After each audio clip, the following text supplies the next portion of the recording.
ఆపదలో ఉన్న వారిని ఆదుకోవడమే తమ లక్ష్యమని బీఆర్ఎస్ పార్టీ ఎప్పుడు పేద ప్రజల పక్షమని కొల్చారం మండలం వరిగుంతం గ్రామానికి చెందిన బీఆర్ఎస్ పార్టీ సీనియర్ నేత దండు ప్రశాంత్ తేజ, ముత్యంగారి మేఘమాల సంతోష్, సాజిద్ ఖాన్, వీరేశం, రాజు, బాగయ్యలు అన్నారు. శనివారం నాడు కొల్చారం మండలం వరిగుంతం గ్రామానికి చెందిన బ్యాగారి అశోక్ ముఖ్యమంత్రి సాయ నిధి నుండి మంజూరైన చెక్కును స్థానిక బీఆర్ఎస్ నేతలు అందజేశారు. ఈ సందర్భంగా నేతలు ప్రశాంత్ తేజ, ముత్యంగారి సంతోష్లు మాట్లాడుతూ ఎమ్మెల్యే సునీతారెడ్డి నాయకత్వంలో పనిచేస్తూ ఎప్పుడు పేద ప్రజలను ఆదుకోవడంలో ముందుంటామని అన్నారు. దుబ్బాక ఎమ్మెల్యే కొత్త ప్రభాకర్ రెడ్డి కృషితో సీఎం రిలీఫ్ ఫండ్ చెక్కు మంజూరైందని అన్నారు. ఈ సందర్భంగా కొత్త ప్రభాకర్ రెడ్డికి ప్రత్యేక కృతజ్ఞతలు తెలిపారు. మనకు మెదక్ ఎంపీ కొత్త ప్రభాకర్ గారి ఆధ్వర్యంలో ఈ చెక్ కూడా శాంక్షన్ అవ్వడం జరిగింది.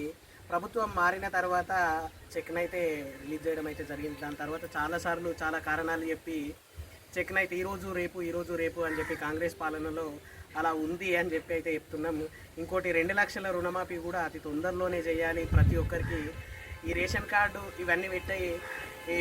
ఎప్పుడైతే ఈ కటింగ్లు అనేవి ఇవన్నీ పెడుతుండడం జరుగుతుందో దానివల్ల చాలామంది రైతులు కూడా బాధపడుతూ ఉన్నారు. కాబట్టి ఎప్పుడు చూసినా రైతుల ధర్నాలు కూడా చూస్తున్నాం మనం. అదేవిధంగా ఎప్పుడు బీఆర్ఎస్ పార్టీ నాయకులు అందరం కూడా ఎప్పుడు కూడా సేవా కార్యక్రమంలో ముందుంటాం. ఎవరికి ఏ కష్టం వచ్చినా మేమైతే ఎప్పుడు ముందుంటాం. రాజకీయ పరంగానే అని కలగదు, సేవా కార్యక్రమాల్లో కూడా బీఆర్ఎస్ నాయకులం అందరం ముందుంటామని అయితే మా గ్రామం నుంచి